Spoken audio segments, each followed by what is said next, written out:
আমি এখন যাচ্ছি বাজারে কিছু মাছ ধরার জিনিস কেনার জন্য। আজকে শুক্রবার জুমার দিন ও আমাদের গ্রামের সাপ্তাহিক বাজার। ভাবছি জুমার নামাজ শেষ করে চলে যাব বাজারে কিছু মাছ ধরার জিনিস কেনার জন্য।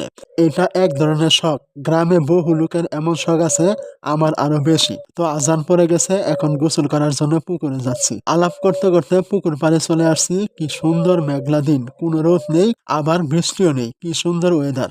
এবং তার সাথে পুকুরে সুন্দর পরিষ্কার ও স্বচ্ছ পানি দেখলে মনে হয় ঝাঁপিয়ে পড়ি। কিন্তু ছোটবেলা তো আর নেই, তাই এসব এখন করাও যায় না ইচ্ছা থাকলেও। তো এইদিকে আমি গোসল করব, আবার এদিকে আমার এক ভাতিজা সে পুকুর অন্য পাশে গোসল করবে। তো গোসল শেষ করে মসজিদের দিকে রওনা দিলাম নামাজের উদ্দেশ্যে। এবং দেখে আমার জন্য আরো একজন দাঁড়িয়ে আছে, একসঙ্গে নামাজে যাবে বলে। তো এখন সবাই একসাথে রওনা দিলাম নামাজের উদ্দেশ্যে। তো এই দেখুন গ্রামের উন্নয়নের অবস্থা, কত বড় রাস্তা, কি হাল। মনে হয় এখানে ধান চাষ করা যাবে। এদিকে আবার আরেকজন মাথায় করে মনে হয় খিচুড়ি নিয়ে যাচ্ছে মসজিদে দেওয়ার জন্য। এইসব গ্রামের সাধারণ বিষয়, বিশেষ করে জুমার দিনে। তো অবশেষে নামাজ শেষ করে এসে এখন রওনা দিলাম বাজারের দিকে। এখন বলবেন যে এত তাড়াতাড়ি বাজারে যাচ্ছেন কেন?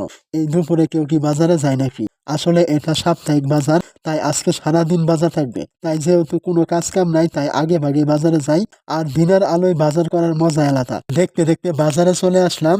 এই দেখুন গ্রামের হাটে কত কিছু উঠেছে মাছ ধরার জন্য। আমার প্রয়োজন হলো এই জিনিসগুলো, দেখতে পাচ্ছেন এগুলো এগুলো দিয়ে মাছ ধরা আমার খুব পছন্দের। এইদিকে দেখুন এখনো গ্রামে গাছের নিচে বাজার বসে।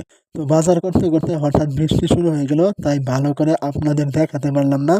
অবশেষে বাজার থেকে আবার রওনা দিলাম বাড়ির উদ্দেশ্যে। তো আবার যদি বাজারে আসি আপনাদের সবকিছু ঘুরে ঘুরে দেখাবো। আজকের ভিডিও এই পর্যন্তই, দেখা হবে অন্য কোনো ভিডিওতে।